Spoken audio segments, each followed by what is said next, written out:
Hi, I'm Emily Roger, host of the Boiling Point podcast. My co-host, Dave Vale, and I will bring you thoughtful discussions with leaders who are positively impacting our world. This is The Boiling Point, where leadership and inspiration meet. Dave, every time. Every time what? We're going to listen to that intro? You reboot computers. Oh, I know. It's like oh my gosh. Yeah. So I don't want to torture anyone listening to this, but technology has not been my friend today. And you kindly and patiently, along with our guest, waited for me to try to figure this out. But wow, I love that intro. That's very fresh. Yeah. It's the first time I've heard it. So well done. So, Dave, how are you? It is like winter has kind of arrived here on the East Coast.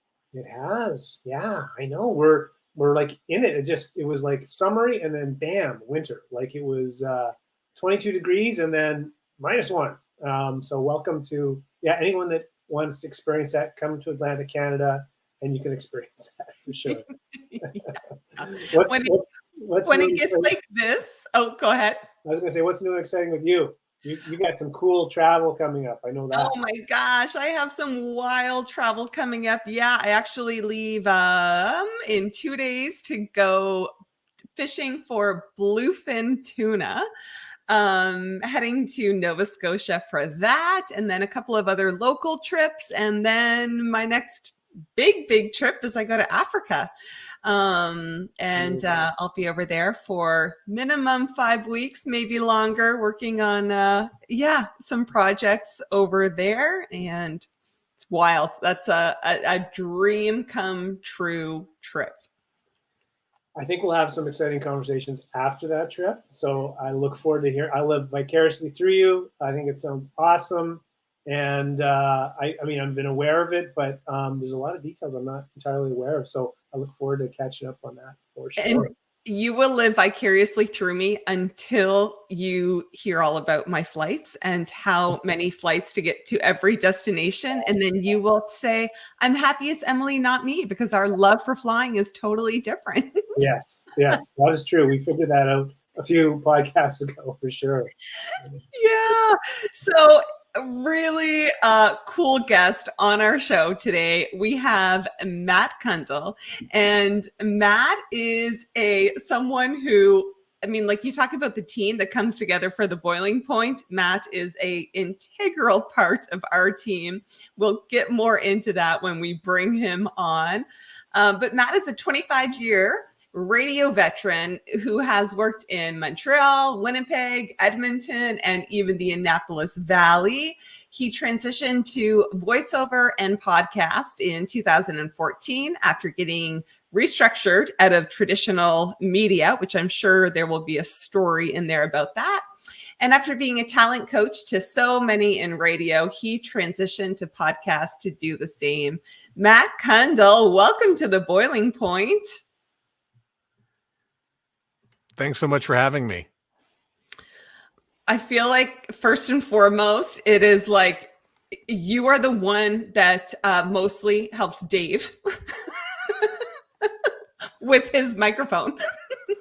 I'm all about the tech. It really is. It's really all about the tech these days. And it could be just about anything. It could be your Wi-Fi. It could be a microphone. It could be your computer. There's just so many obstacles to get in the way of a great broadcast. Yeah, and thank you so much for coming on the show. And I wanted to have you on because Soundoff Media, your company, is the company that we have hired through the Boiling Point to help us with our podcast. And I think that like navigating this whole podcast world is something that so many people are doing, and you make that happen for so many people. I mean, this podcast has been around for a long time.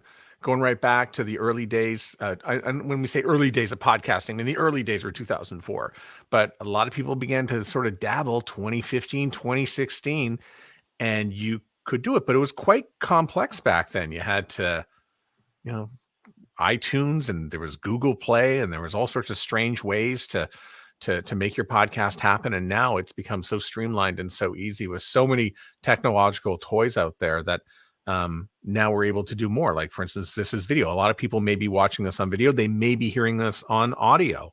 So with all the different ways to put the content out there, it's sort of where my company comes in. And every day we wake up and there's something new and something different that we need to make a change, or we need to make an adjustment with how we do things. Yeah. Dave, how do you feel with all the technical changes and how easy they all are to navigate? Oh, they're simple, streamlined. What I find amazing is actually, like, you make things sound quite simple, Matt.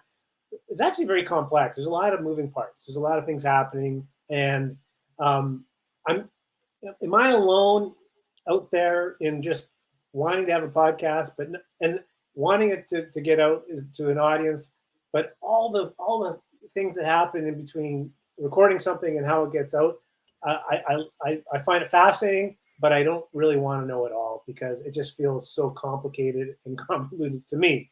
Am I alone in thinking that? No, not at all. It's a very deregulated space.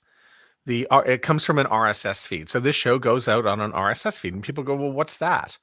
And think of it as a radio transmitter that sort of beams everything out and beams out all the content. But here we are now. We're going to put out a new episode. The new episode gets picked up by the phones. And then the phones, I sort of look at the RSS feed as a purse. So every time you put something new into the purse, everybody gets an update to what that is. And then eventually things like, Apple and Google will come around and pick up the purse and take it and deliver it to you. So basically it's a delivery system, but it's not centralized. People think of, Netflix as being, that's a centralized place where you go get movies, but there is no Netflix of podcasting. It's a free and open space. It's very democratic. You can just simply have a website and still put your stuff out. So that's one of the beauties of podcasts, but it also sort of keeps it a little bit complicated in how the distribution happens. So, and I'm just curious about you have a background, radio, broadcast, and television, is that the perfect foundation, you think, to build, and to support podcasts? Because when I listen to you, you clearly have a radio voice. Like, right off the bat, first time I heard you, I was like, that guy must have been on the radio. For sure, he was on the radio.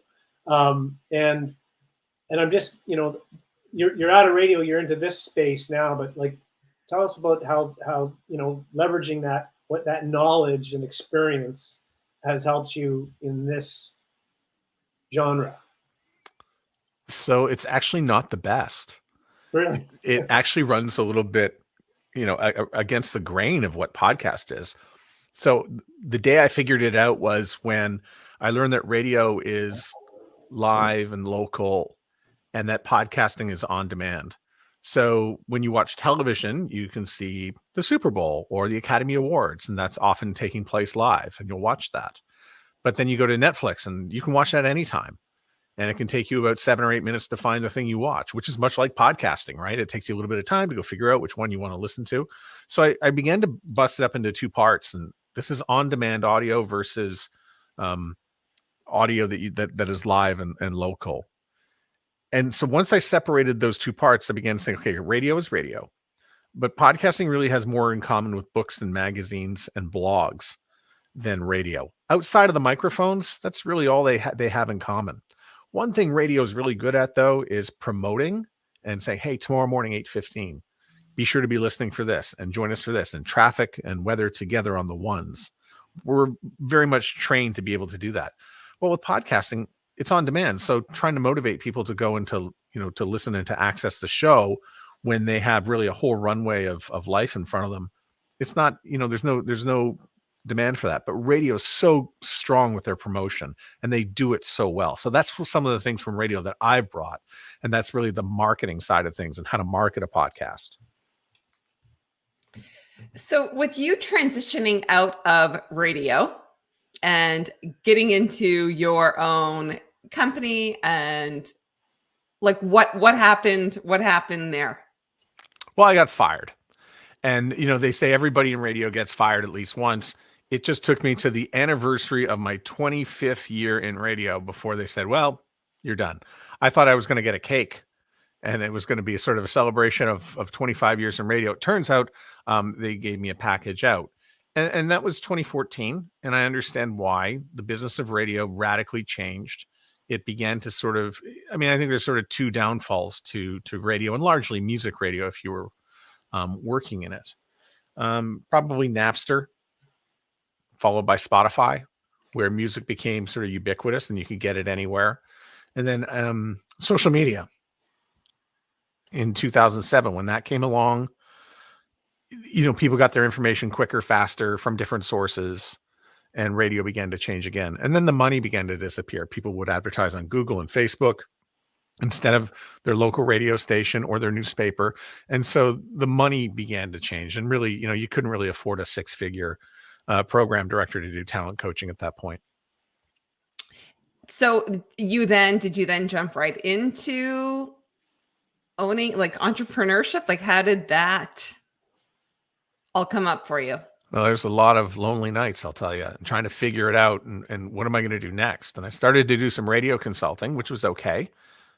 I found consulting to be a little bit odd because every suggestion I was making was running into budgetary problems. And again, I kept going back into radio and there was these budget problems with, we need more money in order to be able to pull off this particular stunt or event or, what you're asking us to accomplish. And then it took about to 2016 when I did a trip to Chicago to Podcast Movement. And I took a look around and I said, look at all these microphones. Look at all these people. And all these people are podcasting and there's ideas. And public radio was really in the space. And there were, Gimlet Media was making these wonderful podcasts and people were listening. I thought, I can do this. I don't know exactly where the goal is, but it kind of reminded me of pond hockey. Everybody out there with a microphone doing things in this sort of infinite space. So I can keep the puck on my stick because I know how to do audio. When I see the goal, I'll be able to shoot and take a shot on net and score. And so I started my own podcast. I thought the most obvious thing to do is to start my own. And I said, well, what am I going to talk about? Sadly, the only thing I knew what to talk about was radio and broadcast. And so I did that. And then we did it every week. And then we kept on going. And then within a year, we learned a little bit more about the technology, what was right, what was wrong. And then by the second year, we hit about 2017, began to make a few partnerships. And I found everybody was really, really super kind and willing to help out. And there's a real rising tide lifts all boats approach with podcasting because it is such a wide open space. And that if you're doing the same podcast subject that I'm doing, we can work together to grow the audience, as opposed to where in radio, where you're looking for audience at the same time, you're trying to kill each other and you're keeping secrets and, enemy and vitriol and all that stuff. It's completely the opposite. So that what I saw in the space, it really floored me, and that people were so kind and could help. Would you like this toy? Would you like that toy? Have you tried this? Have you tried that? And then there was the idea that I have to pay it back as well. So, from there, and it took to about 2018 before somebody approached me and said, could you help me with my podcast? The irony was I wanted to actually use the radio podcast to promote my voiceover business. And in turn, people liked the sound of the show so much and what I was doing. They just wanted to, what Dave was talking about earlier, I just want to cut through the clutter and the nonsense of all the yik-yak of RSS feeds and technological stuff. And can you just help me put this out well enough so that, we can get our content out there? And with the very first podcast, the deal was cut in a yoga studio between classes. I want to have a podcast. I go, okay, I'll start it. And we were off and running to the races with a brand new company. Awesome. I love that. And just how it kind of evolved. It sounds like you just you kind of nurtured it, let it evolve organically, and then saw that opportunity, which is, it seems to be the entrepreneur's journey often. I never got into this to be an entrepreneur. I never thought of myself as one. I think it was more of a necessity. There weren't going to be any more jobs in radio. And I knew that the podcasting space would be a possibility for me. And I think I remember in 2017, I attended a session. What if you wanted to make podcasting your full-time job? And I thought, well, that sounds like a long shot. But eventually it did happen, and it was possible with, once I started to make a few more podcasts for other people and then learn about best practices. And then, I think the mistake people make when they get let go from a corporate job or from an industry that is in decline, much like broadcasting is, they don't realize how many skills that they have accumulated that they can transfer over into something new. And, you're more than your resume when it comes to something like that. Yes, you turn on the microphone and talk every day, but you know how to communicate, you know how to market, definitely how to sell yourself. I actually thought one of the best things I could probably do is I could probably run a political campaign for anybody, because radio is all about getting elected. I mean, the system is based on paper ballots and going out there and being known. Well, that's what an election is. I was essentially running an election every 6 months for the last 25 years. So I asked the Conservative Party of Canada if they wanted to hire me. They said no, and then they lost the next few elections. But I said, I can see what you're doing wrong, and you begin to see things and notice that a lot of, you can't read the label inside the pickle jar, but when you do enough research in radio and you're hanging around that, you really can begin to, see and know a few more things. So any advice to somebody who does get restructured out of a declining industry, you're more than your resume. Yeah. Yeah. Amen. I love the, you brought up around just the people in the industry being so nice. And just how powerful that is in itself. And like, I remember when I was a little girl, for a job, I wanted to work at a grocery store. And it was because I loved the apron that they wore at Sobeys, and the people were so nice. And I was like, I want to be nice. I want to be in a work environment that's nice. And so for you to say that around people within the podcast industry, and that like, we can all learn and support one another in that, and it doesn't have to be a competition. I really thought that the thing right now, in 2013, I suggested to radio, after I sort of saw the writing on the wall, that you need to come together as a group in order to promote the medium so that people listen to it every day and it's front and center and people care about it, whether it's going to be for an emergency or whether it's going to be for news, information, whatever it's good for.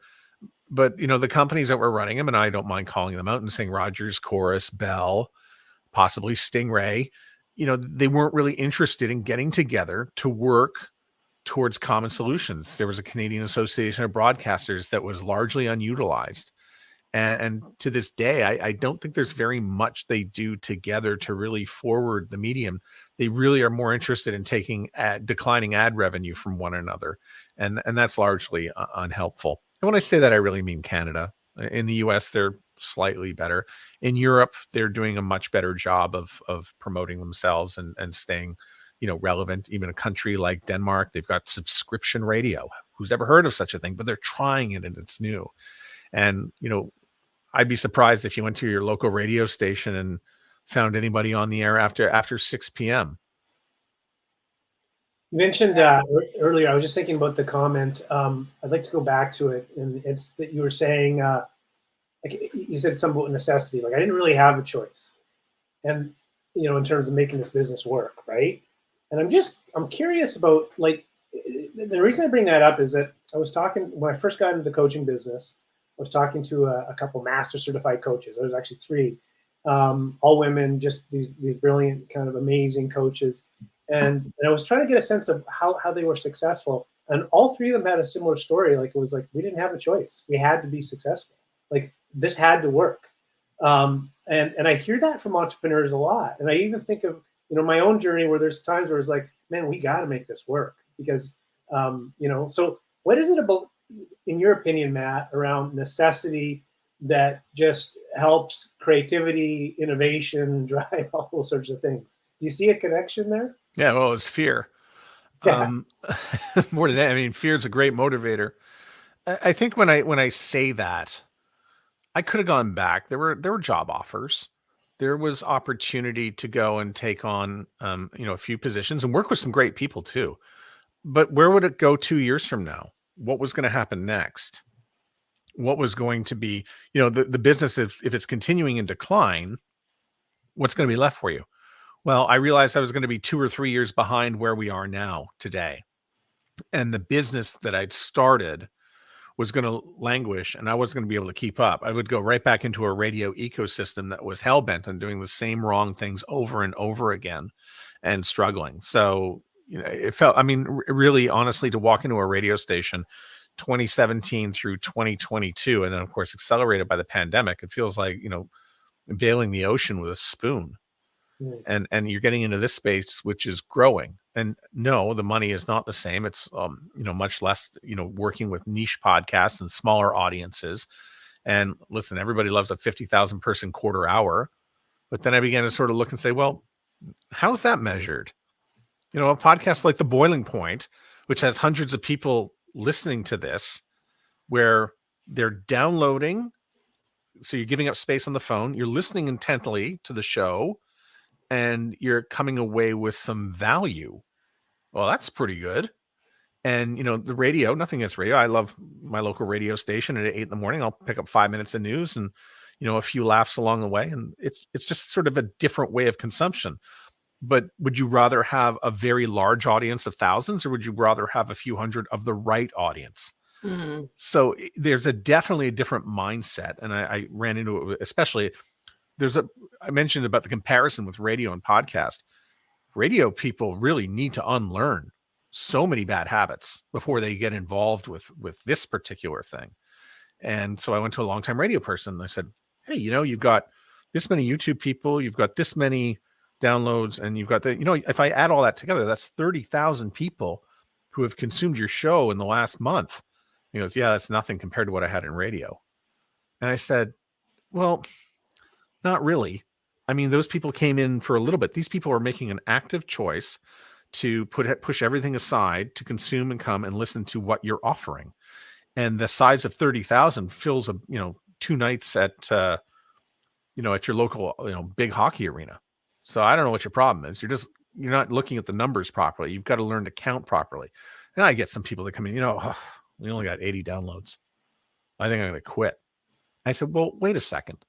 If I gave you the opportunity to speak to 80 people every Friday at lunch at your local club or restaurant or wherever you gather, you take that opportunity. So why would you quit? It's all how we sort of look at the numbers and break it down. We can be very fooled by them. Yeah. That's why sometimes I love just being naive to things and going into things without knowing any different. You spoke about how your skill sets, to not look at your resume for just what your skill sets are. And so you now have multiple revenue streams and different companies and areas that you work within. Looking back now, what skill sets did you even have back then that maybe you didn't recognize that you have really helped propel you forward into what you're doing now? When you say back then, do you mean back in radio? Yeah. Yeah. When you were first let go, when you didn't receive that cake. Oh, I was so married to what I learned in radio and not really prepared to unlearn, so much stuff. There was a bit of a loneliness part where I think the first thing was I need a microphone. So I went and bought a microphone. It sat in the corner. And then the second thing I needed to do was to talk into it and figure out how to reconnect. The next thing I needed to do, and I can't believe I never learned this when I was at radio, was how to edit audio. I'm kind of astounded that I never really learned how to edit it while I was running a radio station. I would just go to a guy and say, hey, can you edit this? And eventually I wound up, doing all my own editing and learning a little bit about sound and getting a little bit deeper into it. I'm quite surprised actually that it took that to sort of spring me into another spot going forward. Yeah. And then of course, learning the technical stuff, which was, a lot of failure along the way and making all the mistakes. And then when people say, well, why should we work with you? I said, because I made all the mistakes you're about to make. So let me save you the trouble. There's as I listen to you, I love, there's a humility that I imagine attracts people to working with you, man. The fact, because we're all going through this, like, this podcast journey as an example, despite having participated as in a whole bunch, right, over the years. You just, it's like you constantly feel like a neophyte, right? And so it's kind of nice to feel like you can talk to someone about it and just be honest. Look, I don't get this, and I feel like if you were someone different, it would be more challenging to do that. But that level of humility, and it sounds like as you describe your experience, like you kind of went through a bit of a valley there, in terms of self-discovery. Is just what kind of goes through my brain as you share that. Do you find that really helps you connect with people? I just tell my story, and I'm honest about it, and just say, yeah, I've already flunked at this, and I'm here to help you not flunk at this thing. And that humility part, I think I still go through it today. I can just tell you a couple things that have happened today. I don't know how Substack works. I know a lot of people are writers and they want a podcast and they're also on Substack, and I don't know how that works exactly. Can I embed the podcast into their Substack? So far, I'm finding the answer is no. You actually have to have the actual podcast on Substack for that. But that's a level of discovery of going through to figure out, how does that work? Video is now the new thing. We're doing this right now on video. This is your first episode. I can see that we're doing here on StreamYard, which is, one of the technological things that has sort of sprung forward to make it easy so that we can stream, with a lot more ease. But they're going through the same thing. How do we make it so that, this is easy for creators like Emily and Dave to be able to pop on here and bring guests on and as well produce their own shows and kick it out as quickly as possible. No producing our own shows. I think you just need to let me know how to use this thing, which I understand in terms of screw ups. You're talking about, the frustrations. I've been using this thing for years, and I learned today that it hasn't been working. So, geez. Yeah, again, you know what? Like so much of the stuff, like it volleys. The technology now moves so quickly. Stuff becomes outdated very, very quickly, and the way things get done now, we're in this like new world of video, which you guys have already been involved in. So you have a bit of a head start. But I'm getting now a rush on people who are coming and saying, I don't have a YouTube presence, and a lot of people say they are discovering podcasts on YouTube. How do I get involved with that? And, there's a very, very fast learning that needs to happen. YouTube made the announcement last week. I'm on to this week, and I'm telling people this is what you need to do in order to, have your show visible on YouTube where people can see it. And these are people who've been podcasting as long as you guys have, all the way back to 2015. And they have no YouTube presence and maybe have no desire for one. But like I said, the Google app is going to go away in September 2024. It will be replaced by YouTube, and you're going to have videos on YouTube in order to participate. Your choice if you would like to do it. If you do it, you're just not going to be allowed to say wherever you get your podcasts. Because if you get your podcasts on YouTube and you're not there, hence the problem. Yeah. Where do you and again, I'm like wanting to kind of dig deeper here, but it's like you have such a great mindset, and you are someone who, in the conversations that I've had with you, you also have such a great perspective.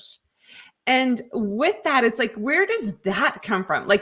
Have you always had that, or in what, was there activities that you were doing as a kid growing up, or anything that you are able to kind of attribute what you now know to what you maybe learned back then?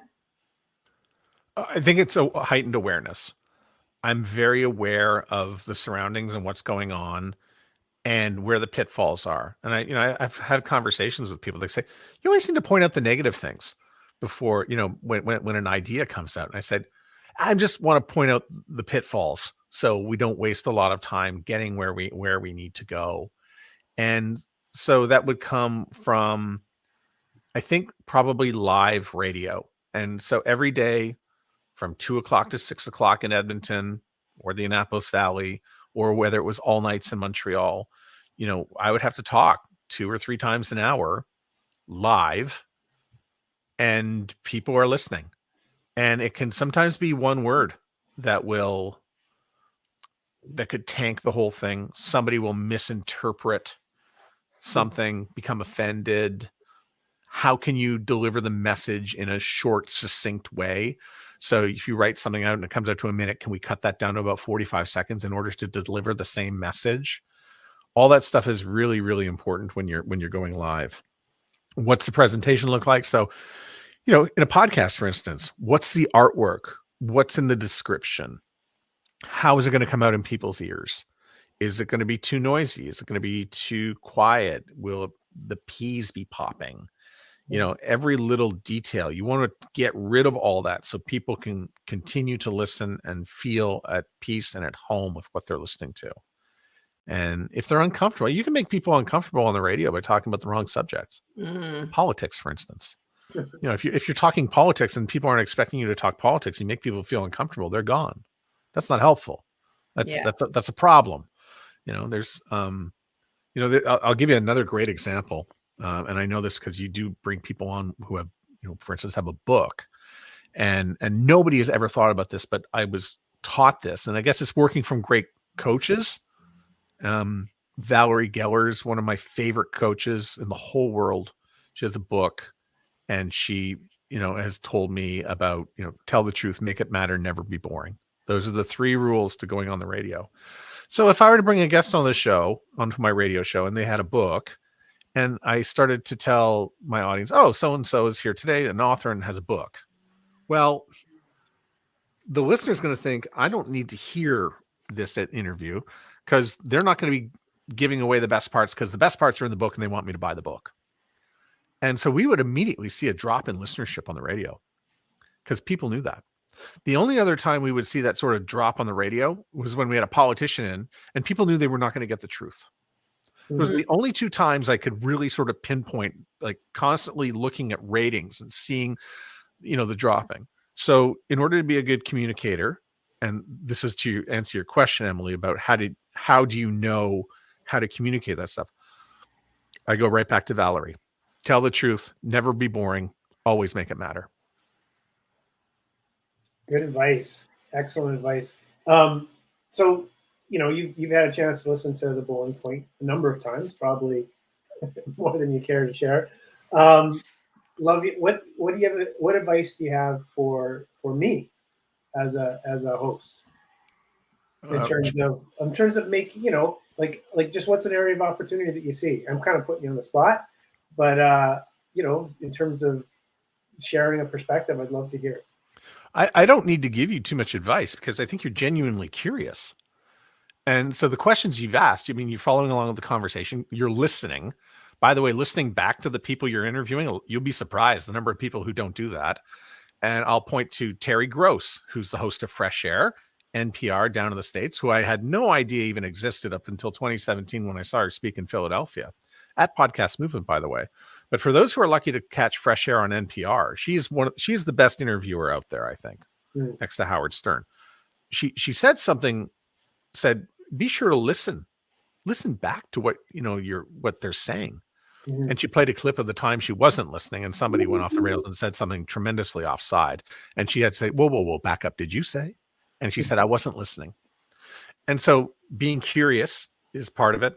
And then always listening back. But you're doing both those things right now, Dave.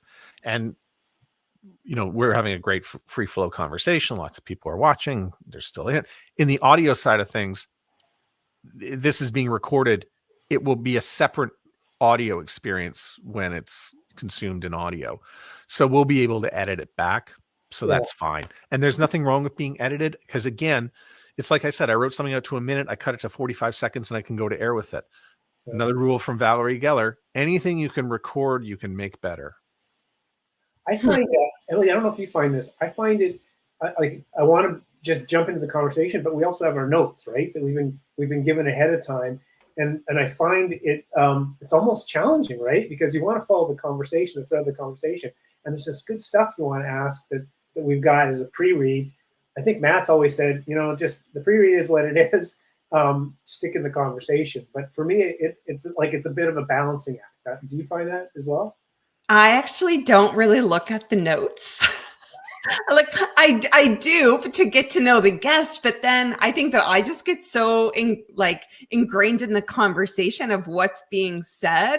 I shouldn't say I don't look at the notes, but that it for me it's like, yeah, I guess I am just curious and I want to know. Like even right now, my mind is going to, what is it, Matt, that makes a good radio voice? Like, what is it about your voice that just makes it pleasing to people's ears to listen to? I think speaking from the chest and the stomach is the physical part, but I think learning how to be around a microphone and knowing your microphone is really key. It could I've worked with the wrong ones before. So it's kind of like a hockey stick. You go out there and this is my stick. No, it's not my stick. I like this stick better. And you go with that one. Having your favorite pen at work is always gonna work if you're gonna be a writer. But I think what makes somebody so compelling in the audio world is writing. So if you know how to write, you're gonna be really good at this. And the other thing I was going to mention is really about, from the coach's side of things. And Dave was mentioning about preparation and, hey, I've got these notes and we want to follow along. So I would probably look at this from two sides. And this is Bill Parcells, New York Giants head coach for many years, and he won 2 Super Bowls there. 50% preparation, 50% execution. So you've done the preparation, you have it in front of you. This is the execution part. And you have to be prepared to pivot and make changes along the way. So Emily's already done that. She's read it. She's prepared. And now she's just executing. And Dave, you've got a playbook. You want to stick to the playbook, but at the same time, you can take a deviation and come back if you want. You have permission for that. Good advice. Yeah. And probably I haven't done as much preparation as I should have. So I'm kind of, just full disclosure, I'm probably balancing. Nobody needs to know that. Well, so we're going to edit that out or not. It doesn't matter to me because it's the truth. You're humble. Matt did say that you have to be honest, that being honest is what makes. Yeah, exactly. And then, and knowing your mic, well, clearly I don't. We've established that. I cannot figure out. I have a mic that doesn't work, so I'm using an internal mic in my computer. Yeah, and again, that could be, it's so many people, they buy microphones, USB ones, and then they want to add a second one, and I'm like, you need another part for that, and then it's another few $100. And I can so understand how it gets discouraging for people, who want to start. I mean, listen, if you want to start a podcast, you can just pick up your phone and just record into your phone. Yeah. And you can upload it, and that's a podcast. Right. I think though, with the choice of 4 million podcasts out there today, that you want to make the best possible one that you can in order to compete and make a good listenable experience for everybody. And the number of people saying, "Oh, I don't need to edit my show," or "It doesn't matter about the content because the content will speak for itself." Well, it won't speak for itself if people find it unlistenable. Mm. Yeah, there was a podcast that I was listening to once, and I really wanted to listen to it because it had great content that I wanted to hear.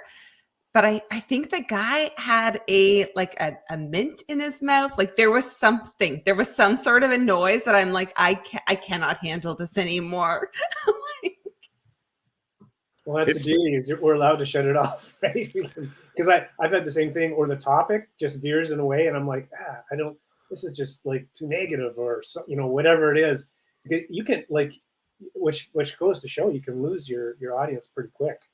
Negativity is not good. It's especially in podcasts. You're got your headphones on. You want to listen to something nice, and when you hear people yelling at each other, it will make your heart rate go faster. And you're like, I don't think I want to be a part of this. I don't feel so good. Mm. So then you'll stop and turn it off and find something else. Speaking of heart rate going faster, I'm going to completely change the subject because, Matt, I know a fun fact about you, and that is that you have caught a salmon over 40 pounds. True. Happened in 2017. So we go right back to that period when I was like, I was kind of coming into my own in the podcast space. And it was obviously a year of good fortune, and went fishing. My mother is an avid fisherwoman, and she goes every year, and she invited me, and we were on the Grand Cascapedia River, and I think I got one earlier in the day, and then a little bit, I could afford to take a few more chances later in the day. And I think, so we pulled out an unusual fly and threw it in. And it was, I think, about an hour and a quarter, an hour and a half fighting with a big one. And the guide said, I think this is over 40. And when we landed her, she was 41 pounds. And from there on, my family, this was the first time anybody had landed a 40-pound salmon out of the Grand Cascapedia River, which is sort of considered the threshold of the granddaddy of all fish. Mm-hmm. And my family has resented it to this day, and I haven't been invited back. What more is there to catch? Exactly. Anyhow, if you're driving down 229 in Highway 229 in Quebec, which I think starts in Saint-Anne-des-Monts and goes down near Mariah, Martha's Run was the pool.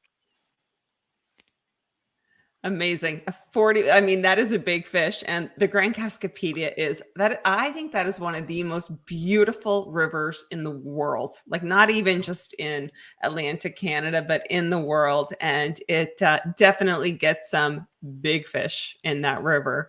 And that is pretty unreal. And I love that too, around you saying that, you know, you got one in the morning. It's kind of like the pressure was taken off a little bit. And I wonder if it would have been the same experience, and if that fish, which, I mean, we'll never know, but had have still been landed if you maybe had not have got the one in that morning and there was a little bit more at stake. Yeah, I probably would have gone with a more conservative fly. And which is, yeah, I was sort of, if I hadn't caught the one in the morning, I wouldn't have gotten the one in the afternoon. I would have gone with a more conservative fly, and I would actually have no fish that particular day, and I'd still be looking for the 40-pounder. You wouldn't be as resented in your family, though. Yeah, I know it hasn't done good for family relations, and I'm not the most avid fisherman. You know, my sister is, and my mother is, and they're upset. Which makes it more infuriating for them, right? Yeah. Yeah. And the other thing, but I was thinking, what a beautiful metaphor for life too, right? Like taking chances, taking risks, trying something new, not being conservative. You know, we're talking about entrepreneurship and you know, launching a career, you know, in this world, in the podcast world, in the voiceover world. I'm guessing you probably had to be unconventional and not, you know, take some risks. And use some flies that you might not have used otherwise. Yeah, you know, I listen to podcasts like this one that talk about, you know, taking risks and being bold. And I'll be honest, I've got the mentality of an 11-year-old, and I just start a fire, and then I say, let's see what happens if we throw some crud on it. That's it. And I love, and that is that thing of like, you know, for me, of like really wanting to get to know people and just like what their interests are, what their passions are, because what metaphors we can draw from other things that we do and we enjoy and apply it to life. And I know, Matt, for you also, you're big into yoga. You have actually sent me some tips on doing handstands and headstands. And even with that, it's like, what do you learn? What can you take from yoga and apply it professionally within your companies as well? Go to yoga so you can get off the computer and get off social media. I think that you can't bring your phone in there and do anything. So it's, you know, the same thing when you go fishing, right? You know, there's probably no reception where you're going. So it's just good to get away from all that stuff. But I think just the movement is important because, again, you can see me, I'm sitting here most of the day. There's a microphone. If I have to redo a voiceover, I can go to the microphone in the corner, which is, I get to stand. And so we're really developing and moving into a spot where I can be completely sedentary. And so, okay, I'm going to get up and go to yoga. I'm going to see other people, and there's going to be a community of people there, and they'll be different. But we're all going to be able to do, you know, some movement together, learn some new things, and just to stretch, you know, changes, you know, the mindset. It changes a little bit of, you know, the course of your day. So we're talking about going upside down. I try to go upside down once a day, just to change perspective, or at least clean the blood out of my head. One of the two. It changes the circulation of your body and gives you a chance to maybe, and I think maybe, I don't have any evidence of this, that it gives you a new perspective on maybe some of the things that are troubling you. And so I do enjoy going upside down, whether it's, I think the pose you were doing was a Pincha Marianasana, which is sort of a flat-armed. Were you doing the flat-armed hand, or were you just doing a straight handstand? I don't know what I do. Whatever I do scares me. Yeah. So, use a wall. And I think that's another thing, depending on the type of yoga you do or the props. So there's blocks, there's, sometimes there's a belt, like, or a rope, as it were, just so you can help yourself. There's some pads, there's some blankets, using the props, they're there. So when you're, doing any form of work, use the props that you're given to help out whatever it is that you're doing. What a beautiful metaphor in that for anything that we're doing, of like, what props are out there to help us? What support system is out there to help us? I don't ask for nearly enough help. I was actually mentioning about the pivoting. People need help with video. Well, I'm going to go find video help. I can't, to be able to sit and to do video work. I've learned to do some video work. Sometimes I'll edit maybe this particular podcast and maybe edit this video, but to do some more specific stuff for the stuff that people really want these days is pretty interesting. I'm not sure I'm the right person to do it, especially being Gen X. I'm over 50. And if you roll back to what we're like, it was all very refined television. It was kind of perfect. And then millennials came along, and then, they were shooting something a little bit different, a little more easygoing. And now the Gen Zs are upon us, and they don't care what they put up. They'll shoot anything with a camera and it just goes right up. But most people around 50 and older, they're a little conscious about what it looks like and what it sounds like. And if it's not perfect, they'll be uncomfortable with it. And I'm uncomfortable with it. So I'm looking to, hire people who understand video, a little bit younger, and to sort of, help me unlearn what is ingrained in me. Yeah. Greg Hemmings, someone you should reach out to. He knows the medium pretty well. He's not much younger. He's a fabulous guy who's got a lot. I believe he's coming up as a guest. Is that correct? He is. Yeah. Yeah. Talk about a free flow conversation where not about not being perfect and just rolling with it. He's got a lot of Gen Z in him. He does. Yeah. That's a good point. Yeah. For being a Gen X guy. That's right. Yeah. Yeah. Well, Matt, this has been phenomenal. I just appreciate you. You are, like Dave pointed out, you're so humble. You're just cool to talk to.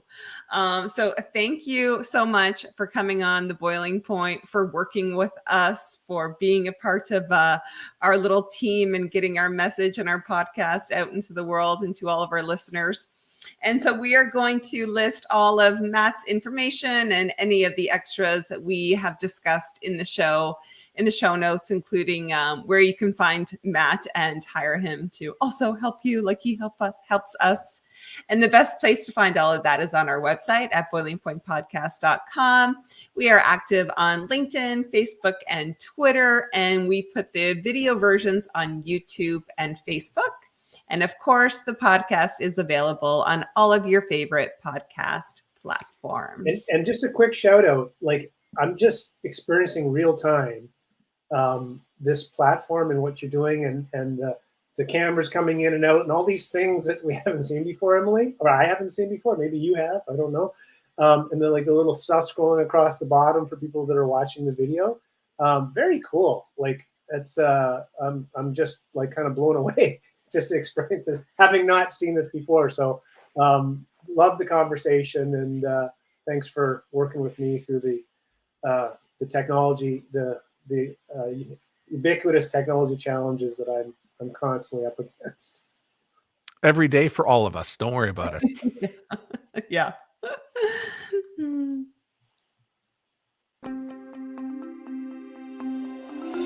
Thank you for listening. Follow or subscribe to the show on your favorite podcast app, or visit boilingpointpodcast.com for more.